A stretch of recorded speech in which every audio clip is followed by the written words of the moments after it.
أشهد أن لا إله إلا الله.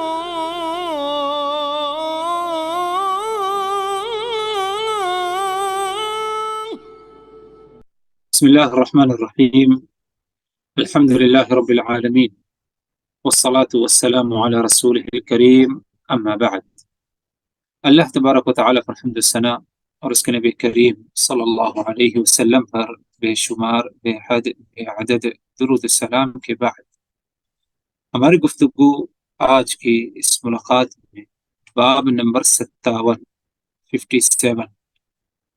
کتاب التوحید کے ابواب میں سے یہ ایک باب ہے جس کا عنوان ہے باب النہی عن سب الریح۔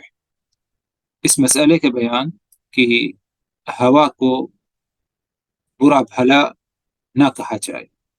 جب ہوا چلے، چاہے وہ کسی بھی قسم کی ہوا ہو، اس سے آپ کو فائدہ پہنچتا ہو یا نقصان پہنچتا ہو، ہر حال میں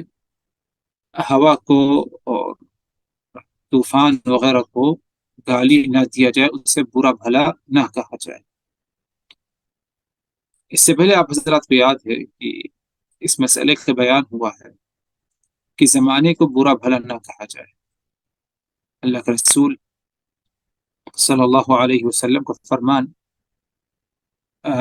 من سب الریح، جس نے من سب الدہر، جس نے زمانے کو برا بھلا کہا تو گویا کہ اس نے اللہ تبارک و تعالیٰ کو ایذا اور تکلیف پہنچائی، کیونکہ زمانہ لانے والا اور زمانے میں جو کچھ ہوتا ہے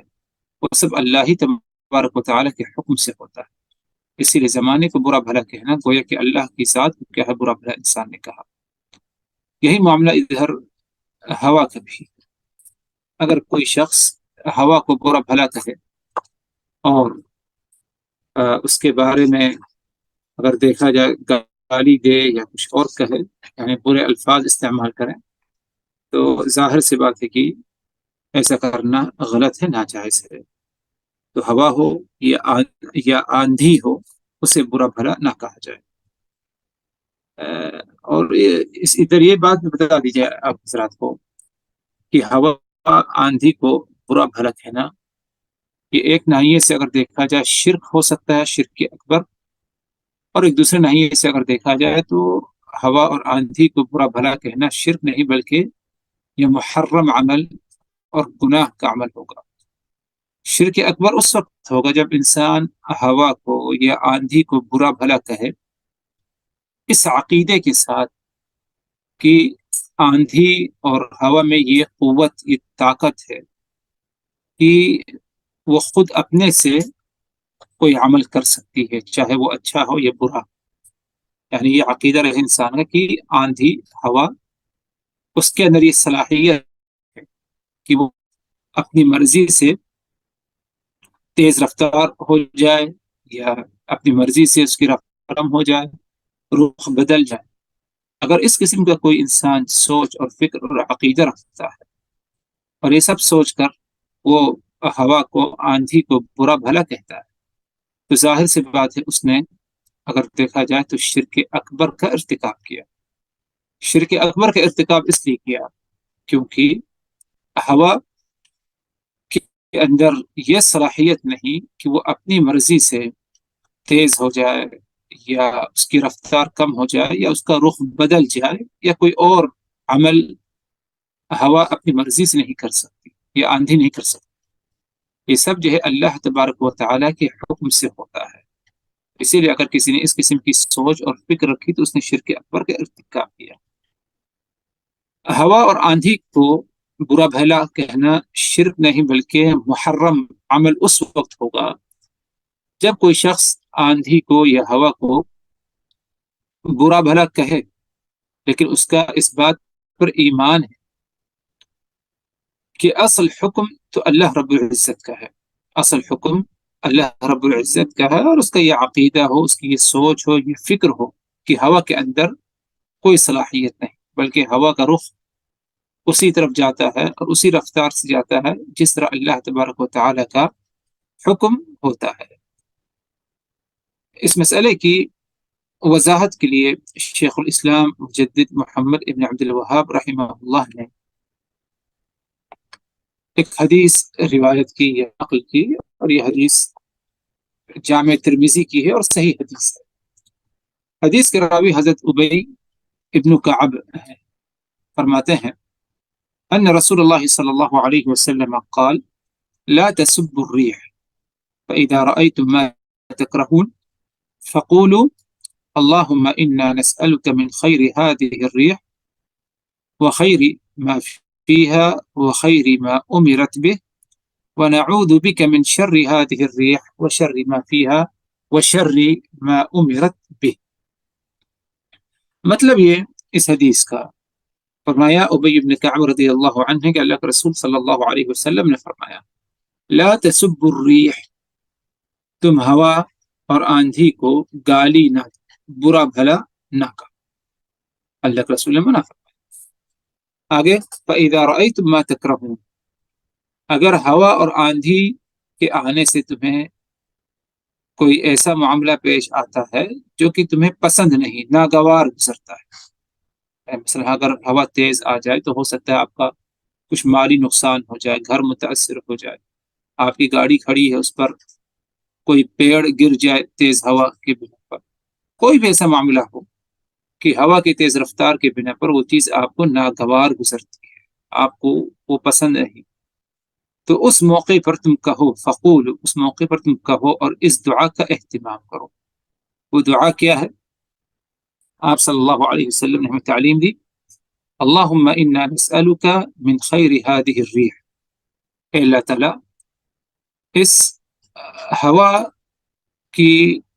یا اس ہوا میں جو خیر و بھلائی ہے، اس خیر اور بھلائی کے ہم سوال کرتے ہیں تجھ سے، وخیر ما فیہا، اور اس ہوا کے اندر جو خیر اور بھلائی رکھ دی گئی ہے، اے اللہ تعالیٰ ہم اس کے بارے میں بھی تجھ سے سوال کرتے ہیں، وخیر ما امرت بھی، اور اسی طرح اس ہوا کو جس خیر اور بھلائی کا حکم دیا گیا ہے اے رب العزت، ہم اس کا بھی تجھ سے سوال کرتے ہیں، یعنی اس ہوا میں جو خیر بھلائی ہے اس کا سوال، اور اس ہوا میں جو خیر اور بھلائی رکھ دی گئی ہے اس کا بھی سوال، اور جس خیر و بھلائی کا حکم دیا گیا ہے اس ہوا کو، اس کا بھی ہم تجھ سے سوال کرتے ہیں۔ آگے فرمائے آپ صلی اللہ علیہ وسلم نے وَنَعُوذُ بِكَ مِن شَرِّ هَذِهِ الرِّيحِ وَشَرِّ مَا فِيهَا وَشَرِّ مَا أُمِرَتْ بِهِ، اسی طرح اللہ ہم تیری پناہ طلب کرتے ہیں، تیری پناہ طلب کرتے ہیں کہ تو ہمیں اپنی حفاظت سے نواز، کس چیز سے؟ من شر هذه الريح، اس ہوا اور اس آندھی کے شر سے، وشر ما فیہا، اور جو کچھ شر اس ہوا اور آندھی میں رکھ دیا گیا ہے، اور اسی طرح جس شر کے بارے میں اس آندھی کو، اس ہوا کو حکم دیا گیا ہے، اس سے بھی ہم تیری پناہ طلب کرتے ہیں۔ تو یہ دعا ہے، اور دعا کا مفہوم ہے جس دعا کے بارے میں رسول اللہ صلی اللہ علیہ وسلم نے فرمایا کہ اس وقت پڑھی جائے جب اگر ہوا چلے، آندھی آئے، اور وہ ہوا یا آندھی کے آنے سے آپ کو کوئی چیز ناگوار گزرے، پسند نہ آئے، یا آپ کو کوئی بظاہر نقصان ہو جائے، تو اس موقع پر ہوا کو برا بھلا نہ کہا جائے، اسے گالی نہ دی جائے، بلکہ اس موقع پر اس مسنون دعا کا اہتمام کیا جائے۔ اور دعا کیا تھی؟ اللہم انا نسألک من خیر هذه الریح وخیر ما فیہا وخیر ما انزلت به ونعوذ بک من شر هذه الریح وشر ما فیہا وشر ما امرت به۔ اس دعا کا ہمیں کیا ہے؟ اہتمام کرنا ہے۔ تو اس حدیث سے یہ مسئلہ واضح ہوا کہ ہوا اور آندھی کو برا بھلا نہ کہا جائے۔ کیوں نہ برا بھلا کہا جائے؟ کیونکہ ہوا اور آندھی اپنی مرضی سے کچھ نہیں کر سکتی جب تک کہ اللہ تبارک و تعالیٰ کا حکم نہ ہو۔ اللہ کے حکم کے مطابق ہوا چلتی ہے، ہوا کا رخ بدلتا ہے، ہوا کا رفتار زیادہ ہوتا ہے یا کم ہوتا ہے۔ تو اسی لیے ہوا کو برا بھلا کہنا اور اسے گالی دینے سے ہمیں کیا ہے روکا گیا. اگر اس کسی شخص نے ہوا کو آندھی کو برا بھلا کہا تو گویا کہ اس نے اللہ رب العزت کو برا بھلا کہا والعیاذ باللہ. یعنی اسی زمرے میں اگر دیکھا جائے تو اور بھی دیگر معاملات ہیں، جیسے کہ بارش ہے. بعض دفعہ اگر بارشیں زیادہ ہو جائیں اور زیادہ بارش ہونے کی وجہ سے نقصان ہو لوگوں کا، عوام کا، آپ کے گھر کا، آپ کے کھیت کا، آپ کے باغیچے کا، آپ کی گاڑیوں کا، جیسے کہ عموماً ہوتا ہے کبھی کبھار اگر جو ہے تیز رفتار کی یا زیادہ مقدار میں بارش ہو جائے تو اس بارش کو برا بھلا لوگ کہنے لگتے ہیں یا دل ان کا تنگ ہوتا ہے. تو دل تنگ کرنے کی ضرورت ہی نہیں، بلکہ ایسے موقع پر اللہ تبارک و تعالی کی طرف متوجہ ہونے کی ضرورت ہے، اللہ تبارک و تعالی سے سوال کرنے کی ضرورت ہے. اسی لیے جب بارشیں ہونے لگتی اور زیادہ بارش ہونے لگتی تو آپ صلی اللہ علیہ وسلم اللہ کی طرف متوجہ ہو کر کے دعا کیا کرتے تھے. آپ صلی اللہ علیہ وسلم کی دعاؤں میں سے یہ کہ اللہم صیبا نافعا، اے اللہ تعالیٰ جو بارش ہو رہی ہے تو اسے ہمیں کیا ہے ہمارے لیے کیا ہے، اس میں کیا ہے نفع رکھ، یعنی فائدہ رکھ. تو اس قسم کی دعائیں آپ صلی اللہ علیہ وسلم اہتمام کرتے تھے. تو یہ باب نمبر 57 تھا. آگے بڑھتے ہیں باب نمبر 58. اس باب میں بھی ایک اہم مسئلے کا ذکر ہے جس کا تعلق توحید کے اور توحید کے تقاضوں کو پورا کرنے سے. اور اس باب کا تعلق اگر دیکھا جائے تو اللہ تبارک و تعالی کی طرف سے جو فیصلے ہوتے ہیں اس کے بارے میں بدگمانی نہ کیا جائے، یعنی بری سوچ نہ رکھی جائے. تو یہ ظاہر سی بات ہے کہ اللہ کی جو ذات ہے وہ کامل ذات ہے، اور اللہ تبارک و تعالی کی ذات عدل و انصاف کرنے والی ذات، اور کوئی بھی فیصلہ ہوتا ہے اللہ تبارک و تعالی ہی کی طرف سے وہ فیصلہ ہوتا ہے. بظاہر اگر ہمیں وہ فیصلہ پسند نہ پڑا ہو لیکن ہم اس فیصلے کے بارے میں کچھ برا بھلا نہ کہیں یا بدگمانی، غلط سوچ، غلط فکر نہ رکھیں، کیونکہ ادھر اگر انسان نے بدگمانی کی تو گویا کہ ذات الہی کے ساتھ اس نے کیا والعیاذ باللہ بدگمانی کی. اور یہ روش، یہ طریقہ کبھی اہل ایمان کا، سچے ایمان والوں کا نہیں رہا، بلکہ جن کے دلوں میں نفاق پایا جاتا ہے، کفر پایا جاتا ہے، یہ انہی کا کیا ہے عمل رہا ہے. اسی لیے اس مسئلے کی وضاحت کے لیے شیخ الاسلام مجدد محمد ابن عبد الوہاب رحمہ اللہ نے قرآن مجید کی 2 آیتیں نقل کی. پہلی آیت، اس میں اللہ تبارک و تعالی نے یہ فرمایا یظنون باللہ غیر الحق ظن الجاہلیہ، یہ لوگ اللہ تبارک و تعالی کے حق میں برا گمان رکھتے ہیں، بدگمانی ہوتی. کیسی بدگمانی؟ جاہلیت. جس طرح جاہلیت میں لوگ اللہ کی ذات کے بارے میں برا گمان رکھا کرتے تھے، یہی معاملہ ان کا بھی ہے. اور یہ کون لوگ تھے جنہوں نے اللہ کے بارے میں برا گمان رکھا؟ یہ منافقین تھے. جب جنگ احد میں، غزوہ احد میں مسلمانوں کا نقصان ہوا اور شدید قسم کا نقصان ہوا، کئی لوگ زخمی کر دیے گئے، خود رسول اللہ صلی اللہ علیہ وسلم بھی زخمی ہوئے. تو اس موقع پر منافقین نے اللہ کے بارے میں برا گمان کی.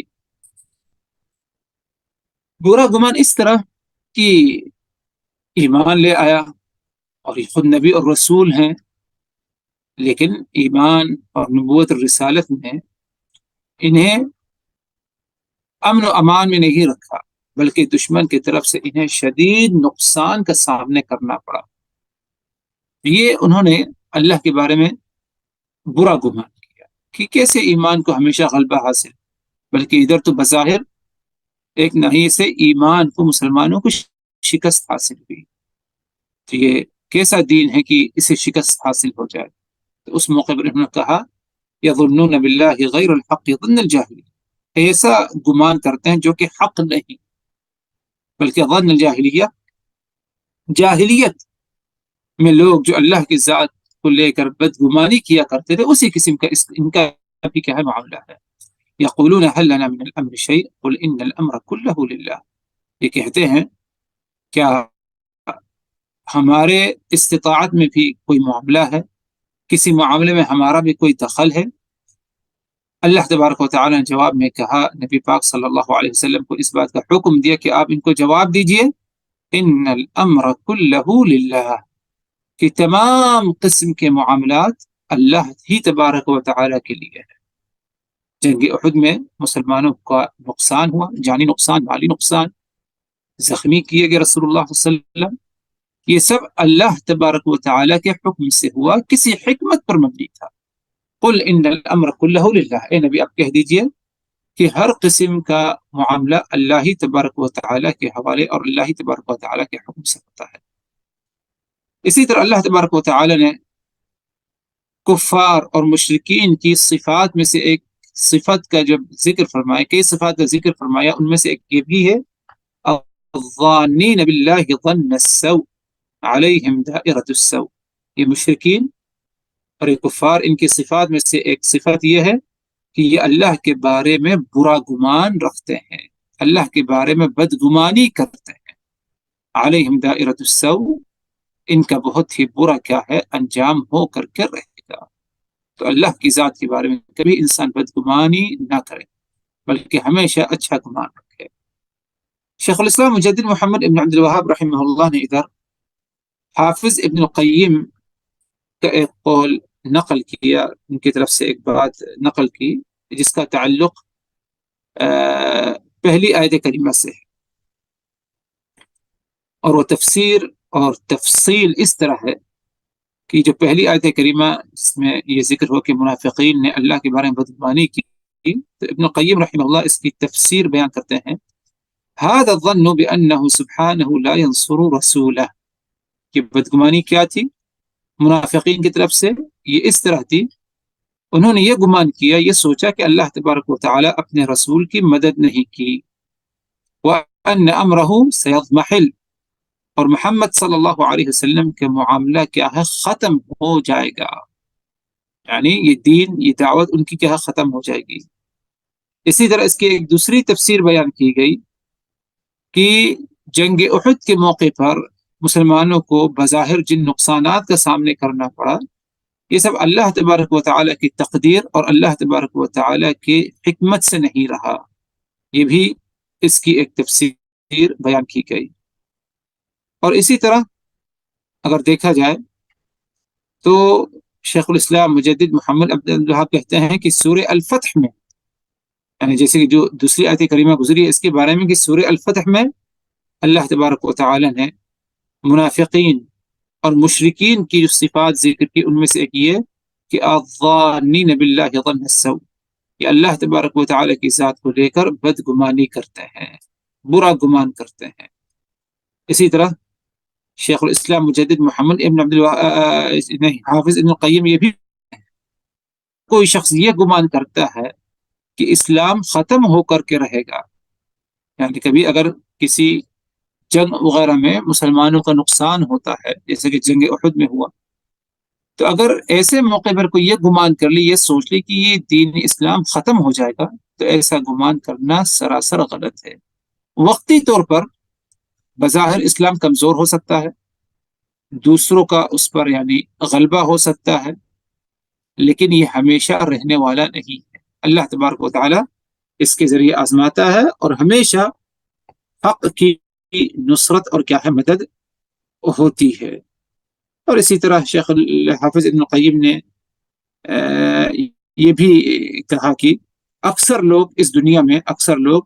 میں یظنون باللہ ظن السوء فیما یختص بهم وفیما یفعله بغیرهم، کہ زیادہ تر لوگ آج اس دنیا میں اللہ تبارک و تعالی کے بارے میں برا گمان رکھتے ہیں، اللہ کے بارے میں بری سوچ رکھتے ہیں، اللہ کے بارے میں بدگمانی کرتے ہیں، چاہے ان کے اپنے کسی معاملہ ہو یا دوسرے کا کوئی معاملہ ہو۔ ہمیشہ کیا ہے، آج کے زمانے میں جو لوگ ہیں وہ اللہ کے بارے میں کیا ہے، برا گمان رکھتے ہیں۔ آگے فرمایا حافظ ابن القیم رحمہ اللہ نے کہ اس گناہ سے، یعنی اس بدگمانی سے کوئی محفوظ نہیں مگر صرف وہی جس نے اللہ کی ذات کو اللہ کے اسماء حسنہ کو اور اللہ تبارک و تعالی کے صفات علا کو، اللہ کی حکمت کو اور اللہ کے وعدے کو اس نے پہچانا. یعنی جو شخص اللہ کی ذات کو پہچانا، اللہ کے اسماء حسنہ صفات علا کو پہچانتا ہے، اور اسی طرح اللہ تبارک و تعالی کے وعدے کے بارے میں یقین ہے، صرف یہی شخص اللہ کی ذات سے برا گمان، بری سوچ، بدگمانی کرنے سے محفوظ ہے، ورنہ زیادہ تر لوگ جو ہے آج اس میں کیا ہے، مبتلا ہے. اور اسی طرح یہ بھی حافظ ابن القیم نے فرمایا کہ فَلْيَعْتَنِ اللَّبِيبُ النَّاصِحُ لِنَفْسِهِ بِهَذَا، ایک عقل مند ہوشیار شخص اس کو چاہیے کہ اس معاملے کی نگرانی کرے اور اس معاملے کو اہمیت دے کہ وہ کبھی اللہ کی ذات سے کیا ہے، برا گمان نہ کرے، اللہ تبارک و تعالی سے برابر توبہ کرتے رہے اور استغفار کرے، توبہ استغفار کرے کہ کہیں کبھی اس نے اللہ کے بارے میں برا سوچ یا بدگمانی نہ کی ہو. آگے فرمایا آپ حافظ ابن القیم نے کہ اگر کوئی شخص تفتیش کرتا ہے، یعنی تلاش کرتا ہے اور محاسبہ کرتا ہے، تو وہ دیکھے گا کہ اس نے تقدیر کے بارے میں کہیں نہ کہیں کچھ برا بھلا کہا ہو، یا بری سوچ، برا گمان ہو، اور وہ ملامت کرے، حالانکہ ایسا کرنا مناسب نہیں ہے. اور آگے کہتے ہیں حافظ ابن القیم وَفَتِّشْ نَفْسَكَ هَلْ أَنْتَ سَالِمٌ، تم میں سے ہر ایک اپنے نفس کا، اپنے دل کی تفتیش کرے، تلاش محاسبہ کرے، کیا تم اس بدگمانی سے محفوظ اور سالم ہو یا نہیں. اور یہ بات بہت اہم ہے حافظ ابن القیم کی طرف سے کہ ہر انسان کو چاہیے برابر اپنے نفس کا محاسبہ کرے، تفتیش کرتے رہے کہ کیا وہ اللہ کے بارے میں اچھا گمان رکھتا ہے یا کہ برا گمان رکھتا ہے. اس کے بارے میں برابر کیا ہے انسان کو، یعنی اپنے نفس کا سے محاسبہ کرنا چاہیے. تو کہنے کا مقصد ادھر یہ تھا محترم حضرات کہ اللہ رب العزت کی طرف سے اگر کوئی فیصلہ ہوتا ہے، کوئی معاملہ پیش آتا ہے اور وہ معاملہ ہمیں ناگوار گزرا ہو، تو ہم ایسے موقع پر اللہ کی ذات کو لے کر بدگمانی نہ کریں، بلکہ ہمیشہ اللہ تبارک و تعالی سے اچھا گمان رکھے. حدیث قدسی میں آتا ہے کہ اللہ تبارک و تعالی نے فرمایا انا عند ظن عبدی بی فلیظن بی ما شاء، میں اپنے بندے کے گمان کے بارے میں، گمان کے پاس رہتا ہوں، یعنی میرا بندہ میرے بارے میں جو گمان کرتا ہے میں اسی طرح اس کے ساتھ پیش آتا ہوں. فلیظن بی ما شاء، تو اب میرے بندے کی مرضی ہے کہ وہ میرے بارے میں کوئی بھی گمان کرے. یعنی اگر ہم نے اللہ کی ذات کے بارے میں اچھا گمان کیا تو اللہ تبارک و تعالی اس گمان کو، ہماری سوچ کو پورا کر کے رہے گا ہمارے لیے. اور نعوذ باللہ اگر انسان نے کبھی اللہ کے بارے میں برا گمان کیا تو اللہ تبارک و تعالی بھی ناراض ہو کر کہتا ہے کہ ٹھیک ہے، تم نے میرے بارے میں برا سوچا ہے، یہ ہے، سوچا ہی ہے، تو اس برائی کو کیا ہے، تم لے لو. اسی طرح آپ صلی اللہ علیہ وسلم نے اپنی موت سے پہلے 3 مرتبہ اس بات کو کہا لا يموتن احد الا وهو يحسن بالله الظن، تم میں کسی شخص کی موت اس وقت تک نہ آئے جب تک کہ وہ اللہ تبارک و تعالی سے اچھا گمان اور اچھی فکر، اچھی سوچ کیا ہے نہ رکھے. اللہ رب العزت مجھ کو اور آپ تمام لوگوں کو ہمیشہ ذات الہی، اپنی ذات سے کیا ہے اچھا گمان، اچھی فکر، اچھا عقیدہ رکھنے کی کیا ہے توفیق دے،